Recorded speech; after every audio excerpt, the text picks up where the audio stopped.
read that. Okay. The 11th of August, Rabbi Levitt, Nehemia. Okay, so let's go back to Vav. Sha'ar Hayishana, the old gate. The old gate was so called because it had been standing in Jerusalem since antiquity, according to Ralbag. According to Ibn Ezra, the adjective old modifies a noun that was part of the name of the gate. The object described as old, however, is deleted in the text. Malbim places the old gate at the northeastern corner of the city wall and identifies it as the corner wall, Shar Hapinah, mentioned in Chronicles 2:26-9. Accordingly, the scriptural description of the work of the construction begins with the sheep gate, which stood at the center of the eastern wall, moves northward through the towers of Hamaiah and Hananel and the fish gate, and now reaches the northeastern corner at the old gate.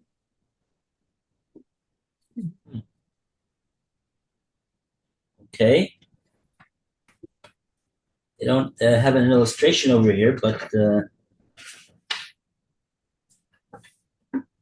so you could everybody could figure it out for themselves. Imagine it.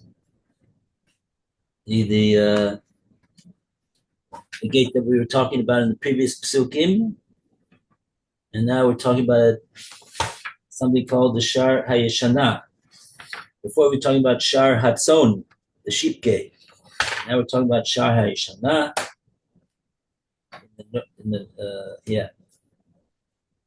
North, moving north.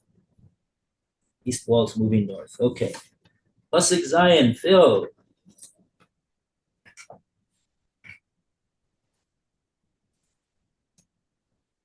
Oh, Phil, you have to unmute, please, to read. That helps. Let me find where Zion is. It's weird, the things. Okay, because it's hard as English. You're up to Baal Yadam? Yeah. And by their side was Hezik.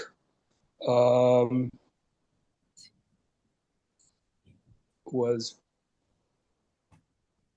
Chezik Militia, that's a name. To strengthen it was Hagivoni, Militia the Givoni, the Yodon, and that's another name, Hamironit, Mironoti, the Mironoti. Wow, from Miron. Anshe, these are people, Givon, from Givon, the Hamitzvah and Mitzvah, Lakise, Pachat, and they came under the Aver Hanahar, from like the other side of the river, Ross Ever Nahar. And I don't have whatchamacallit. I don't have any of the art scrolls of translations. I'm just reading right from the Tanakh. Okay, so first of all, we got to. Okay, so we're talking. These are the people that were machzik, that strengthened, I guess, the ones in the previous pasuk. So, Ayodam. We got a note from the Malbim. The text now describes the construction work that took place along the city's northern border, moving from east to west. And we said, the pasuk says that they're Anshe Givon, V'Hamitzpeh. These are the men of Givon and Mitzpeh. So, in other words, the ones that we spoke about before, they're not from Givon and its Mitzpeh. They don't say exactly who this person, Malatia Hagiboni. He's from they're from Gibon, and oh, okay, fine. Bu- bu- bu- bu- bu- bu- bu- Okay, so fine. So they are who they are. Let's go to the next thing. Lekise Pachas Eber Hanahar. So Pachas is a word for governor. So they were talking about where they got the how far they got with their wall. It went up to the seat of the governor of the Trans Euphrates region, according to Rashi, Rabbah, and Matsudas, who explain that a chair stood in Yerushalayim for the use of the governor of this region whenever he visited the city. So he's called a pacha. That refers to a governor who's generally it's not a title of a Jew, and or a satrap, and the builders strengthened the wall until that spot facing the area or building where the chair was. The Ralbag says that Gibon and Mitzpah, the seat of the governor of the Trans-Euphrates region, the cities of Gibon and Mitzpah were under the jurisdiction of the governor of that region. And the Psukim praises the schus of the men of Gibon, Anshe Gibon and Mitzpah, because even though they were subjects of this non-Jewish governor of the Trans-Euphrates region, nevertheless they came to help out in the construction of the city wall.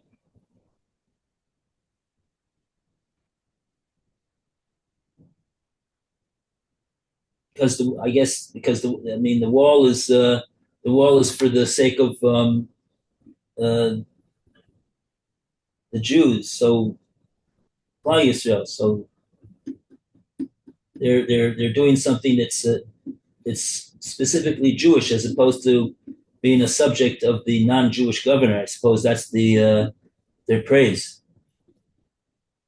Malbim explains why only the members of Gibon and Mitzpah were subjects of this non-Jewish governor. As noted above, only those who returned from Bavel after King Cyrus's proclamation that allowed Jews to emigrate, to go up to Eretz Yisrael. After that proclamation,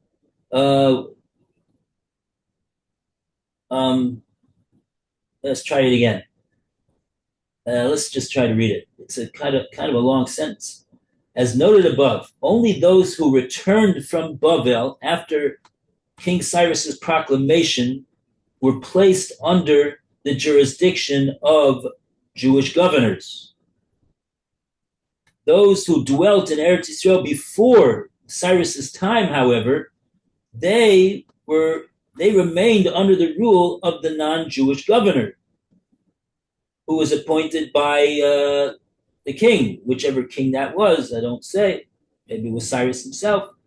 Thus, the men of Yericho and the children of Hassanah, whose names are mentioned among those who ascended in the days of Cyrus, they were ruled by the Jewish governor. Because I guess when the Jews got permission to go up to Eretz Yisrael, they also were governed by a Jew that was appointed by Cyrus at that time, and then they became subject to him as opposed to the governor that was there before. But the men of Gibon and Mitzpah are not mentioned among those immigrants who responded to Cyrus's proclamation. Evidently, they. Oh, is Roy trying to call me? No, maybe he's trying to get in. Yeah. I don't see anybody. No, Oh, can you see somebody trying to come in? Oh, you don't have the roster that I have. I don't see. I don't think so. I don't Okay. think we can do that. Okay, so the men of Gibeon and Mitzpah are not mentioned among the immigrants who responded to Cyrus's proclamation. So where did they come from? Evidently, they had lived in Eretz Israel even before Cyrus's reign. Didn't go there just because Cyrus said you could go there. They were there from before.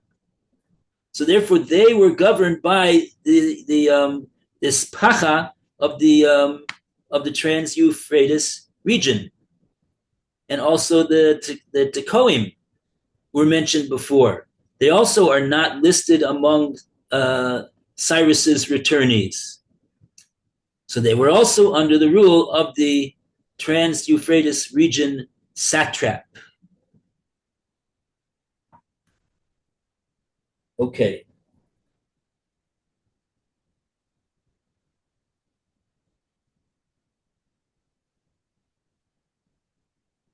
Okay, so they're mentioned over here for praise, according to the Ralbag.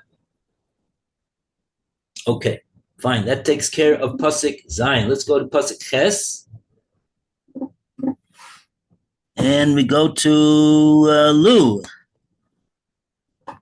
Please unmute and read. Okay, Ches. Let's see, where does it start? Here.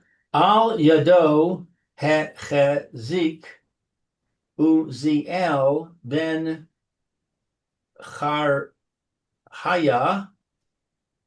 Tzorfim V'al Yado Hechezik Hananya ben Harakachim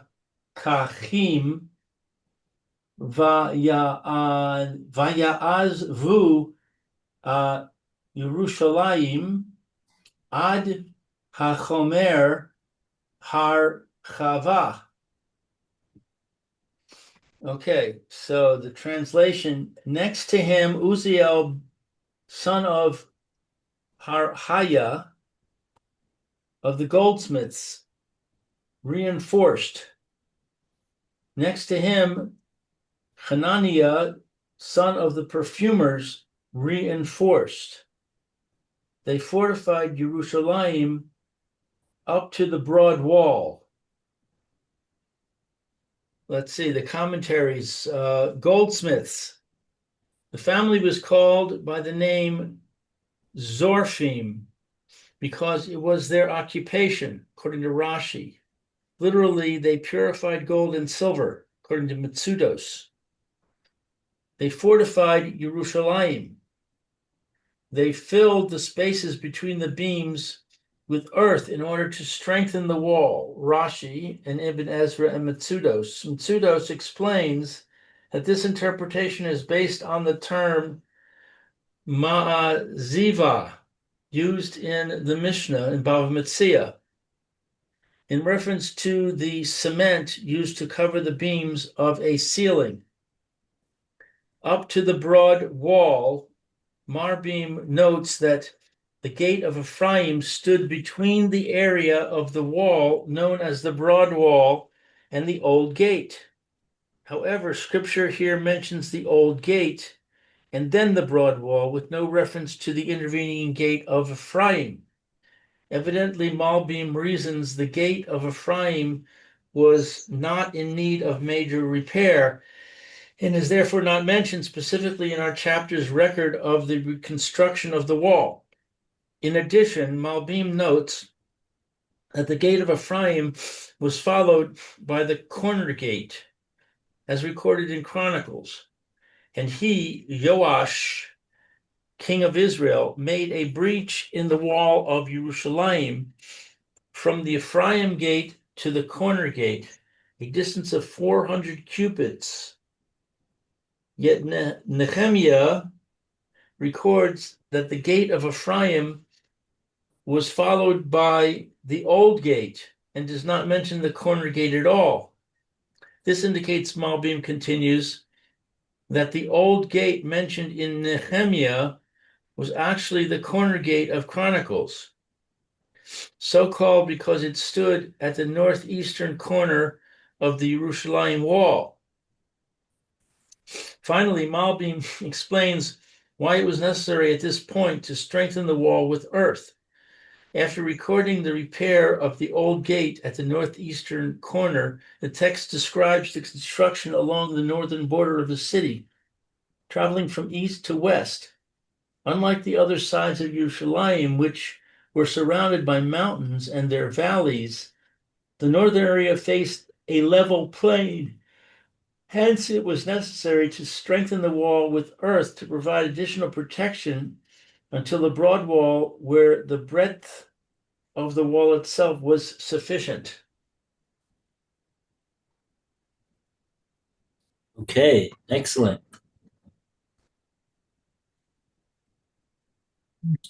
So, Zorfim.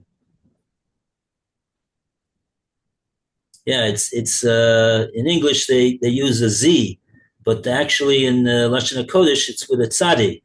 So it's Sorfim, like the like the like like the name of the shop that makes all that expensive silver. If you want to buy something very expensive, you can go in there, and he's got a lot of things that cost an awful lot of money. But yeah, anyway. Oh yeah, where's it located? What's the phone number? Yeah. They've got more than one. It's quite clear that there's people that spend large sums of money to buy these things. Yeah, they're very. I mean, it's very beautiful. It's very nice to look at. Nevick. So anyway, that's the name. If you know anybody named Goldsmith, so there's probably a reason why he's named Goldsmith. Yeah. So okay, so that's Pasuk Tes. We go to Pasuk Tes, and we go back to Meir. Okay, Still Tet. don't see Roy. Okay. Okay, V'al Chechazik Rifaya Ben Chur Sar Chatzei Pelech Yerushalayim. Okay, next to them, Rifaya, son of Hor, really, I think. Yeah. The officer over half the district of Jerusalem, reinforced. Okay, short comment here, Sar, Chatzi, Pelech, Yerushalayim. The officer over half the district of Jerusalem. Pelech refers to a district apportioned to a ruler. Rephaiah governed half the people in Jerusalem. That was Rashi.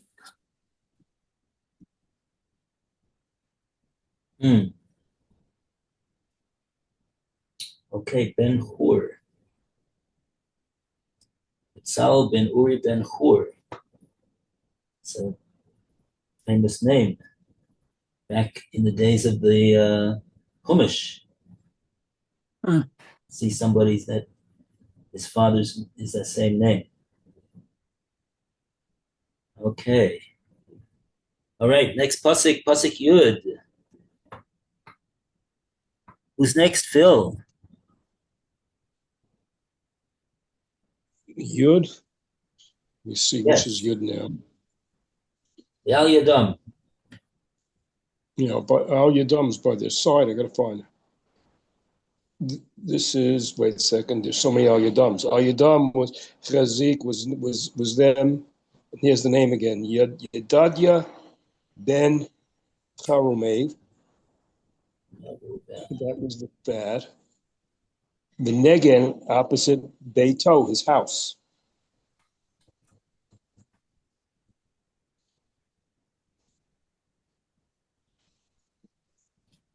Hatush ben Sham.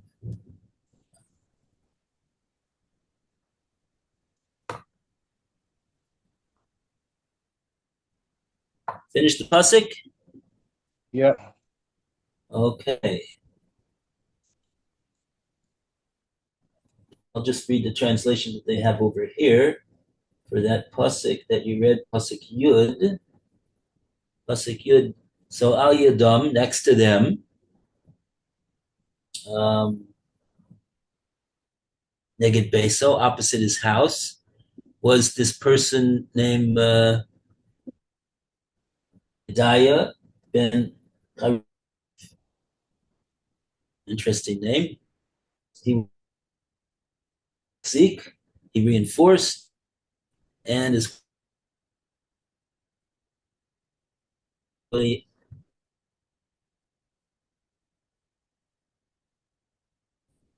what's this name?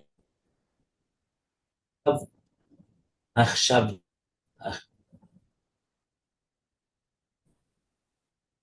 Okay. Anyway, so what does it mean over here? Neged. So we have a comment. That's the way Rashi translates this. Opposite his house, the portion of the wall that Yediah built, described in this pasuk, is located adjacent to Raphaiah's, which was opposite Yediah's home. Metzudas and Malbim, however, translate and opposite his house, opposite his house, opposite his house. Yeah, that's what we said just now. In addition to the section adjacent to Rafaiah, also his. Okay, fine, very nice. Okay, pasuk Yud Aleph, and go to Lu Yud Aleph.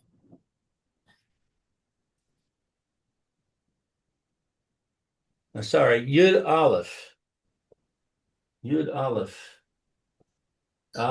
Midah Shenis Hechezik Malkia Ven Charim V'chashuv Ben Pachas Moav Ve'es Migdal Hatenudrim. Malchijah, son of Harim, and Hashhub, son of the governor of Moab, reinforced a similar measure in the Tower of Ovens. Let's see, the commentary says a similar, i.e., second, or literally second measure. The translation follows Rashi. The section of the wall built by Malchijah and Hashub was the same length as that of Hatush, according to Rashi and Tsudos. Rashi adds that a similar measure applies only to the section of the wall built by Malchijah and Hashub, but not to the Tower of Ovens, which they also constructed. Malbim explains that there were no gates or towers along this stretch of the wall, the northern wall west of the area known as the Broad Wall. Hence, the length of the wall was divided into two equal sections, and each group undertook to construct one section. Son of the governor of Moab, literally son of the ruler of Moab. The Talmud in Tanis identifies the Patath Moab, literally the governor of Moab, as David HaMelech, or his nephew Yoav, both of whom were descended from the Moabite princess Ruth. The Tower of the Ovens, Hashub, also built the Tower of the Ovens, according to Rashi. This tower stood at the northern corner of the wall, according to Malbim.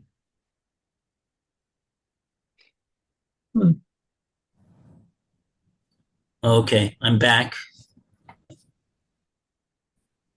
I got knocked off there in the middle of the pasuk. Wow. Person, Pas Moab, really the son of the governor of the. Who is that? The Gemara says that. Who is this? Who is this governor of Moab? Anyways, the Gemara says it's referring to, or was in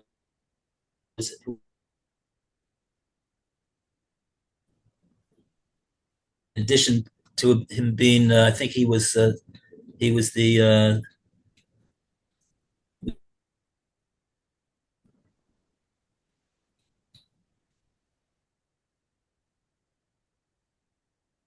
So that's why we're calling them.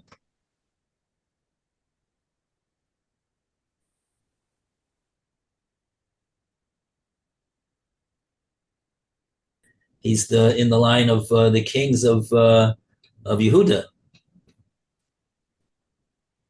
So it's kind of interesting. Why wouldn't we want to say that he's from the kings of Yehuda instead of saying that he's. 1 second though. But there's, yeah. Why wouldn't we say that instead of saying the son of the governor of Moab? Have to take a look at that Gemara over there. That certainly the Gemara would go into that. Okay, so pasuk Yud Beis. Back to Meir. Do we have time? Yeah. Oh, yes. Okay. V'ayado chazik Shalom ben Halochesh Sar Chatzi Pelech Yerushalayim Hu Uvinotav. Okay, next to him, Shalom, son of Halonish, the officer over half the district of Jerusalem, reinforced, he, together with his daughters. Oh. Wow. Let's see if there's comment on this. This was Yud Bet. B'ayado Chechazik, next to him reinforced. The text now describes the construction of the western wall of Jerusalem running from north to south. That's the Mavi. Halochesh. Halohesh Ibn Ezra suggests that the opening letter Hey is not part of the name, but is a prefix Ha, meaning the Lohesh. Halohesh, translated literally, is the whisperer. The word lachash, whispering, sometimes refers to the whispered prayer from Isaiah. May also refer to the Kabbalistic secrets of the Torah, which may only be whispered. Sometimes it is associated with the snake charmer who whispers incantations that prevent the snake from striking. According to Malbim, however, the letter Hey is not a prefix, but part of the name Halohesh. Okay, Hu Ubinotav, he together with his daughters.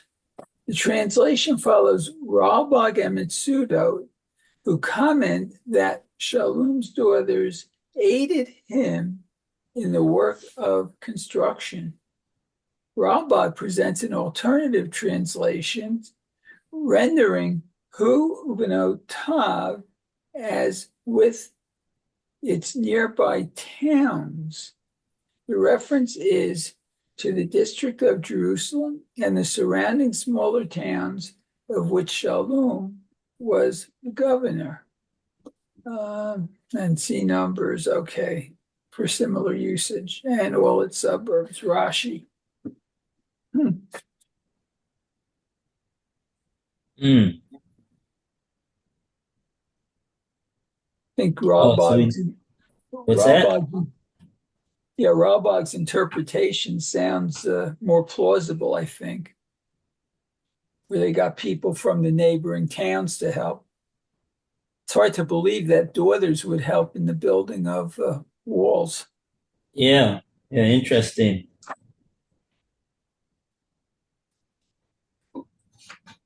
Okay, right. Yud Gimel Phil.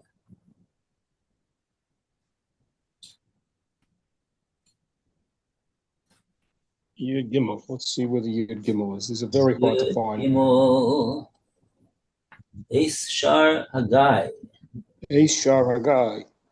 Okay, so the Ace Shar Hagai, the gate, the Shar Hagai gate, which is actually a place, you drive right by it on the way to Beit Shemesh. That's where the horses stopped over on the way to Yerushalayim. Chezik, there they had Chanun, that's the name, the Yoshvei Zenoach, and the inhabitants of Zenoach, which is still there, by the way, on the way to Beit Shemesh, on the way to Ramat Beit Shemesh, you pass it on that road. Hema, they, Banuhu, they built it.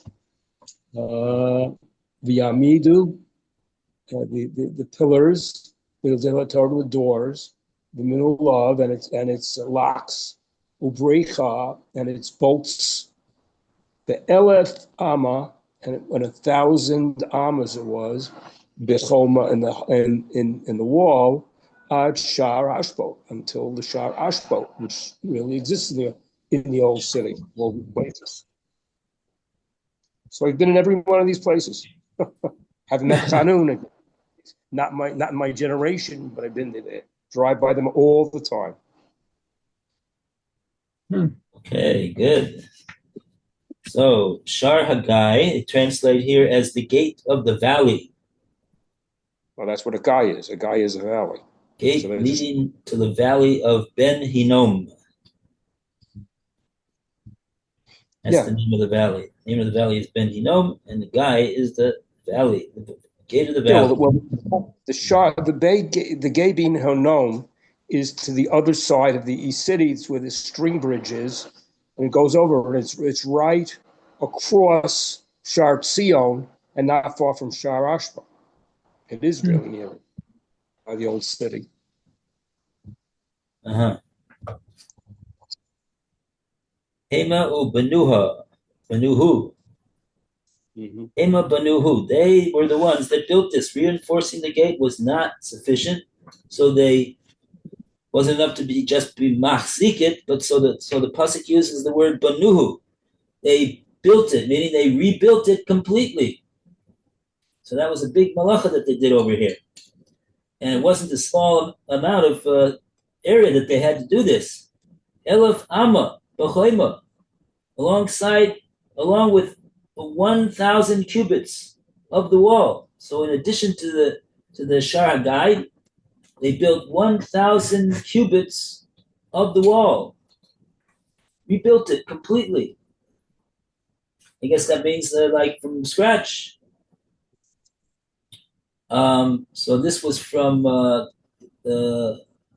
heading south until they translate the dung gate, hashafot.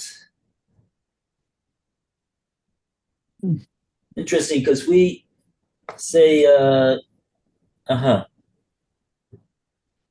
hashafot. Okay, that's translated as the dung gates. Oh, they actually talk about this.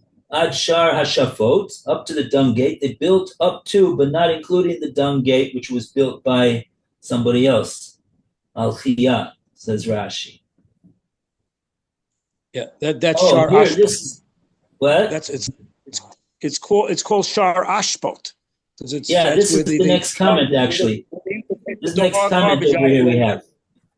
Ibn Ezra, followed by Mincha Shai, notes that the text reads Hashafot without an aleph, rather than the word Ha'ashpot, as in the following verse. So the deleted aleph is still heard because it is an extension of the pronunciation of the prefix Hey.